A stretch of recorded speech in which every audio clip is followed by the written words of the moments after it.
Okay, good evening, ladies and gentlemen. This is Professor David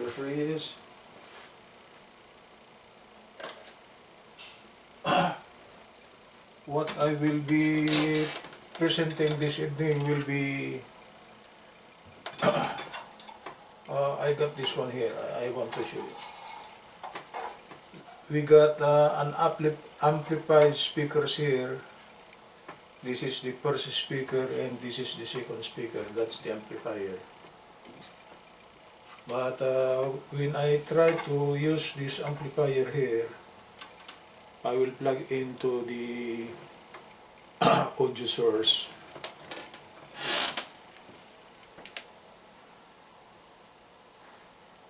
Okay.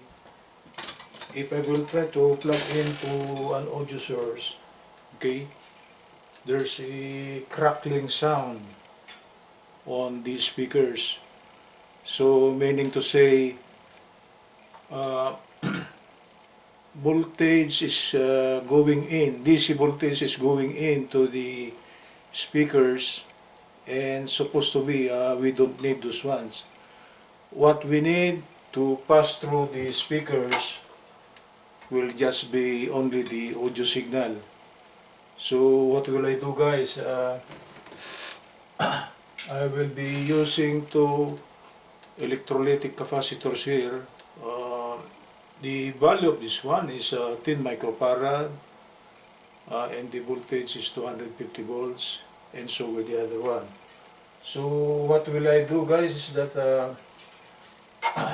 I will try to disconnect the plus here, the plus terminal on the speaker, and I will try to connect this electrolytic capacitor here, okay, in series with the positive terminal. So just in case there is a DC voltage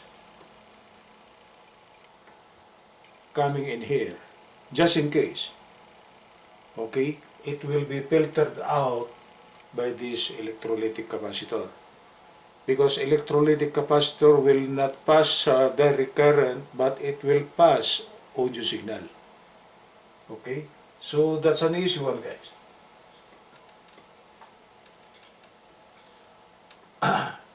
So I will be doing like this, okay.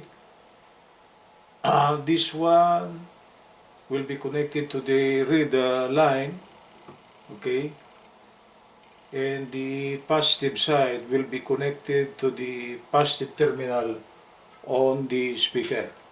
So as the signal reaches this one here, okay, direct current could not pass through the electrolytic capacitor, but an audio signal could pass through it. So just in case there is a DC voltage going in, just in case, if the audio source is not well designed, there will be a voltage at the terminals of the left and right speakers. We could eliminate those voltages by using a filter capacitor. Okay, so I got my soldering equipment over here. Could you see it, guys? Okay, so I will set this one to 400 microfarad, no, 400 degree Fahrenheit. I want to expedite the heating of this soldering gun. Okay, this is an easy one.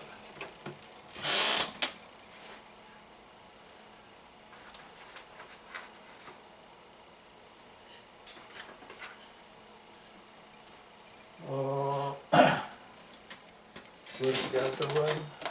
It's this one here. It's this one here. So I'll try to sandpaper this terminal here, because later on I will be soldering this one here to the terminals. And so with this one. And so with the other one.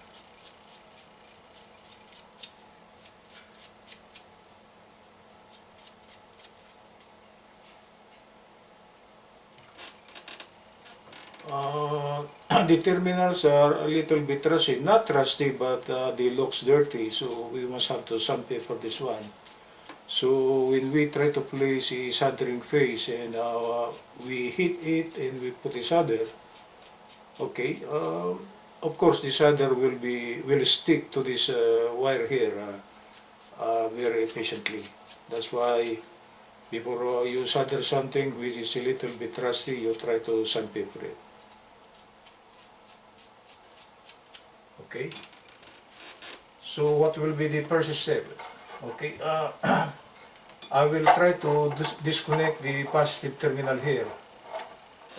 The positive terminal, I'll try to see it.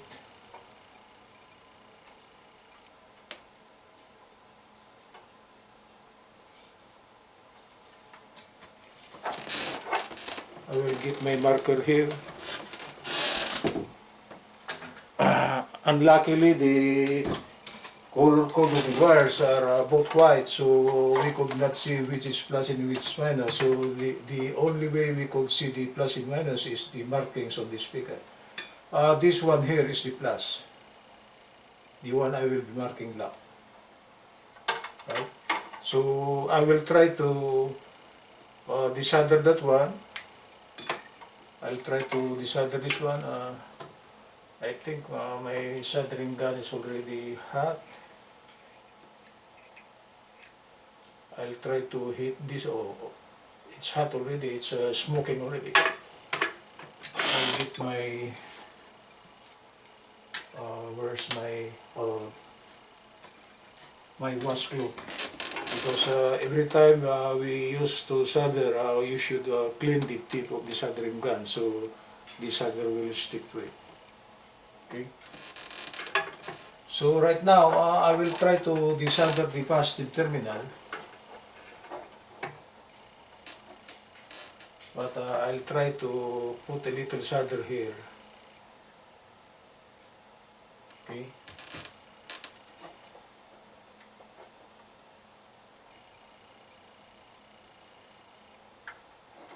Okay. I was able to remove the positive terminal already. So I will try to do like this. Okay. Then the negative portion of the electrolytic will be connected here. I will try to do it like this. I think this is too long.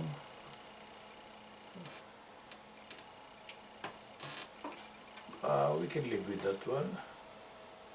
I'll try to bend the end of this one here. Okay.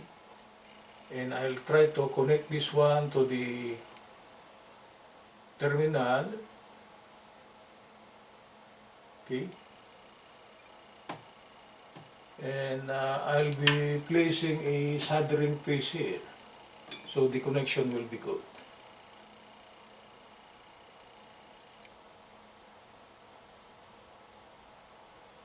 Okay. Then I'll try to solder this one. Sorry guys, I must have to use my one hand to hold the soldering, the thing to be soldered. And anyway, this won't take long. I'm soldering now. I think that's it. It's connected already. So the wire that I disconnected, I connect it with the negative terminal of the electrolytic capacitor. Okay, because I want that when the audio signal comes in here, audio signal could pass to this electrolytic capacitor, but a DC voltage could not come in, so it will not interfere with the sound. Okay, the other end of this one here, I'll try to cut it a little bit. This is too long. Okay.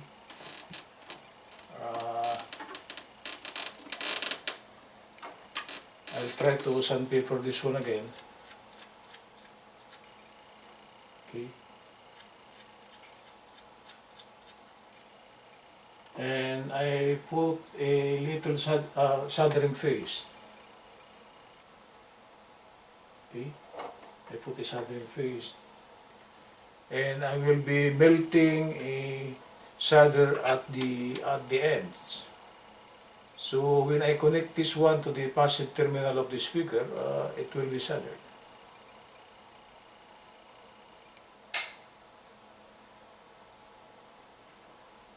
Okay, the far end got a solder already.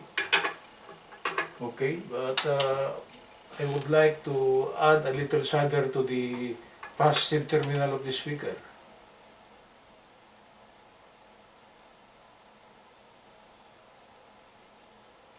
Okay, so I will be adding a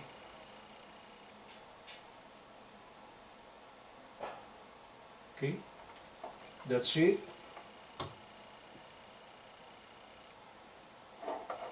And I will now try to solder the positive terminal of the electrolytic to the positive terminal on the speaker.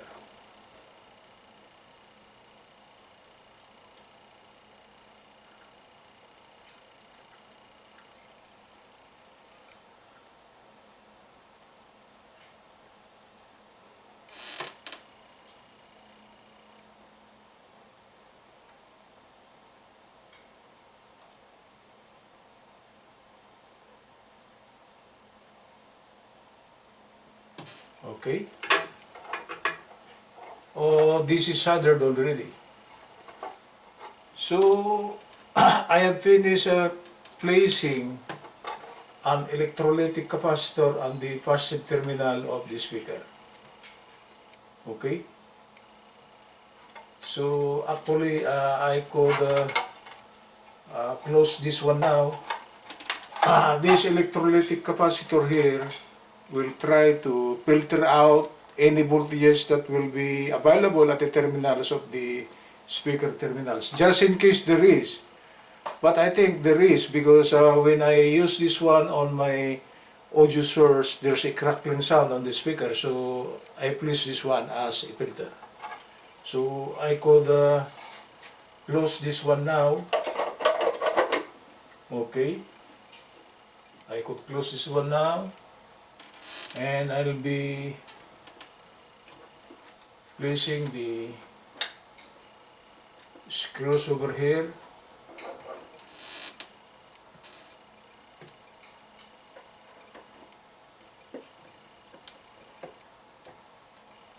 That's an easy one.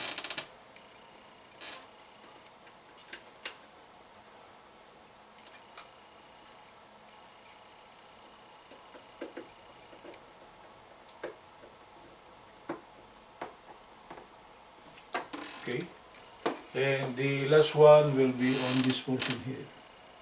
Got one screw over here.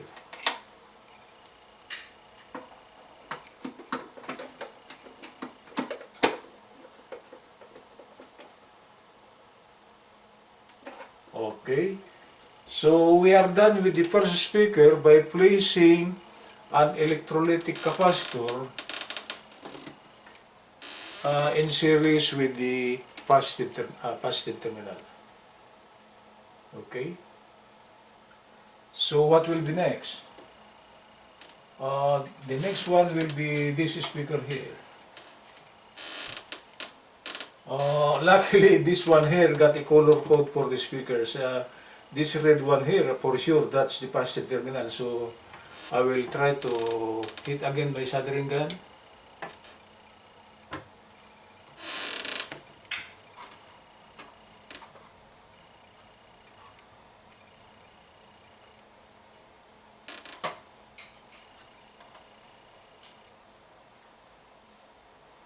Okay.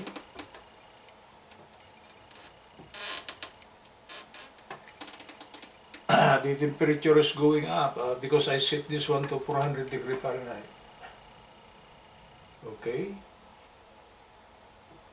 The tip of the soldering gun is already hot, you know. Then again, I will try to clean it with the washing cloth. Okay, I put a little solder over here.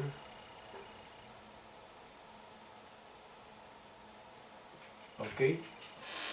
Then I will try to desolder the positive terminal.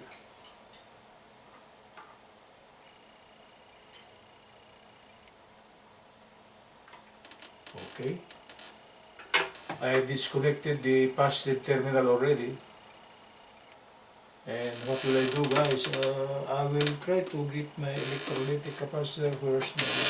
This one. Okay. I will be connecting this one to the negative. The positive portion of the electrolytic goes to the speaker.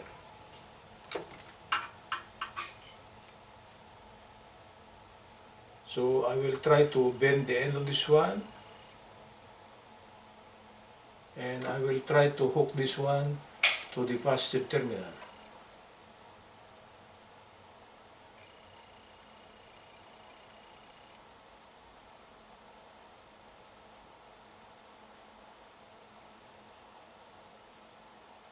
Okay. Then I'll try to put the soldering face so the connection will be good. And by using one hand, I'll be handling this one. And then I'll try to solder the connection using the right hand.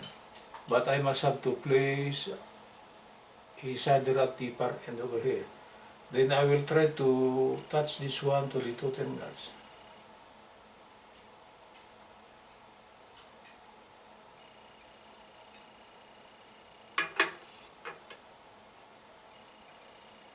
That's it. It's connected already. Okay. Then this one here, I will add a little solder because the positive terminal of the electrolytic, I will be soldering that to the positive terminal of the speaker as a filter for direct current voltages. But prior to that, I will add, okay, the end of my soldering gun is full of solder, so I must have to wipe it. Then I'll try to place a new solder. Okay. I will try to hit the positive terminal. Okay. And this one here, I must have to place also a solder. So when the positive terminal is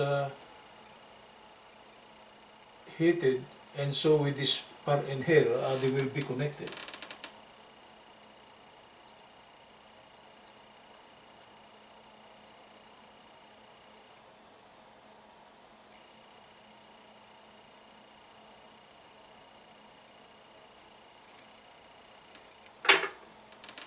I think that's it, guys.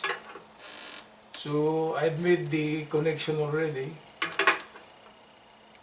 Okay. So I can bend this one now like this. Okay. And I will try to insert back the audio amplifier portion here.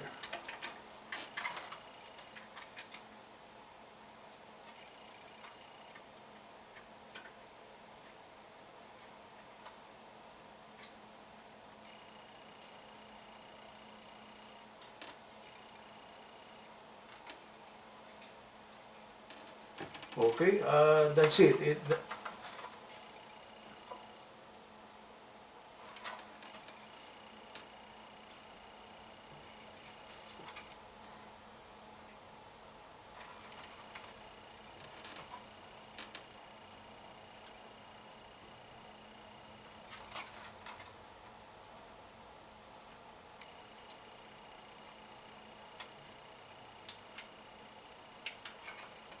That's it. Okay. So I will close my soldering gun here. Okay. Then I'll try to remove the soldering gun here so I got more space.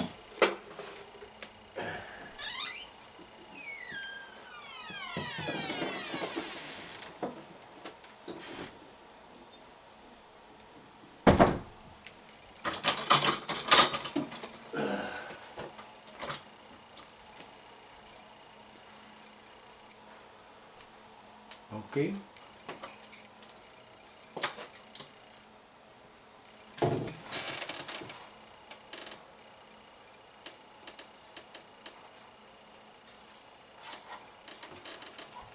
Then I could return back this wiring here inside, so I could close it.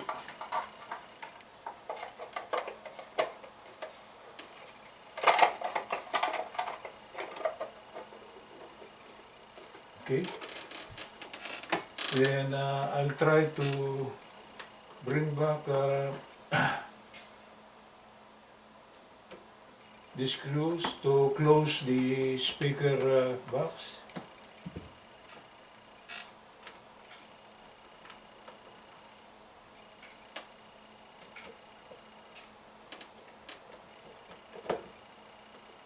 Okay. And so with the last one here.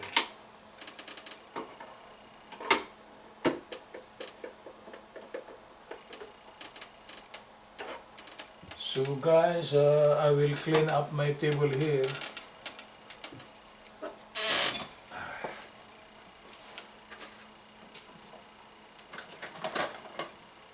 Okay.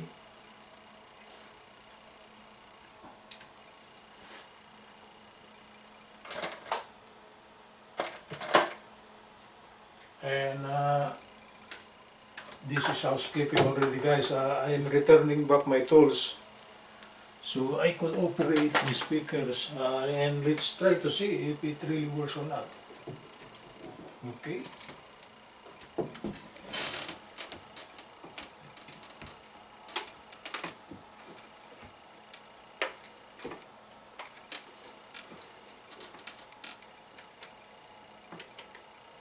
Okay.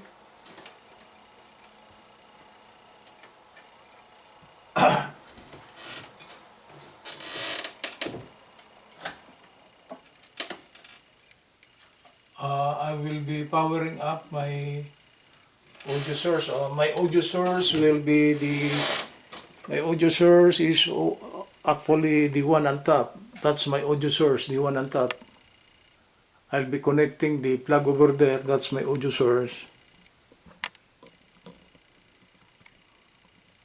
Okay. So I will connect this plug here to my audio source. Okay. I'll connect it here. Okay. And the power source of my audio source is actually this one here. You see it, guys? So my audio source is powered up already, the one on top. There. So I will try to amplify the sound of that one by using these amplified speakers here. But these amplified speakers, of course, they got a power source. This one here.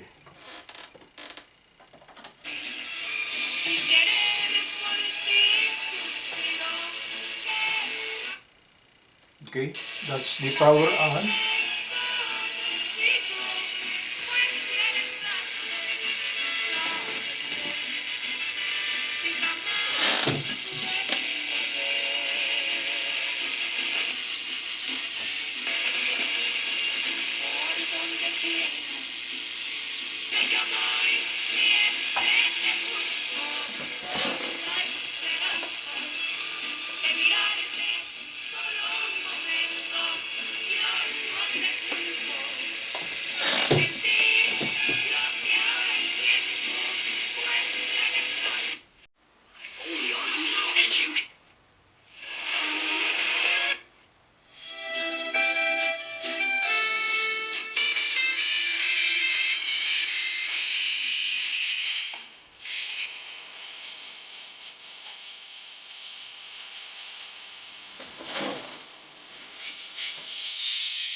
It worked, guys. No more crackling sound. Okay.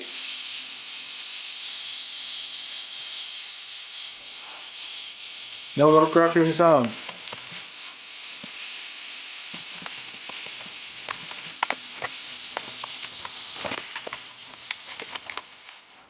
These are the amplified speakers, no more crackling sound, and that's the source of the audio source. That's the one, it and receiver in which I assembled it myself. So this is the output going to the amplified speakers. This is digital, and the amplified output now goes to the left and right speakers.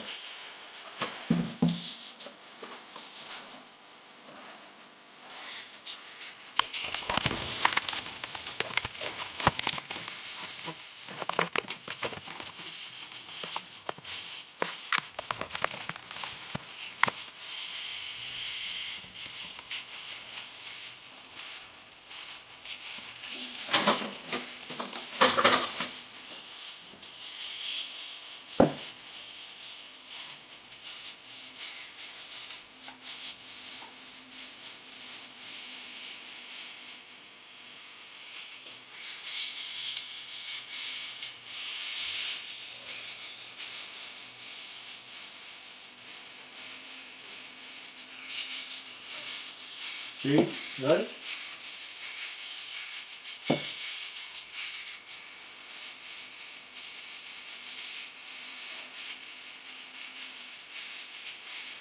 It worked, huh? No more crackling sound. No more crackling sound. Okay, that's it, guys. That's the way how we eliminate a crackling sound going to the speakers by placing an electrolytic capacitor in series with the positive terminal. Uh, if there is a DC voltage that will come out at the terminals of the speaker, it could not go to the speakers because there's an electrolytic capacitor. And electrolytic capacitor could pass audio sound. So what we are hearing now is just the audio sound without the crackling sound.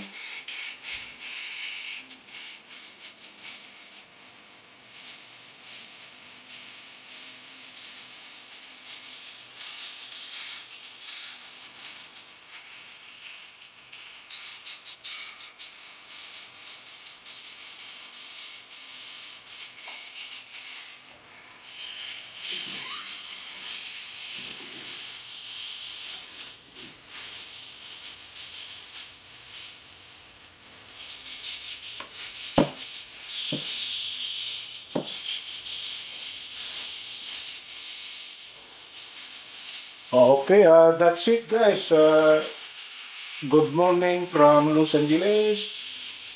This is Professor David J. Delosreyes.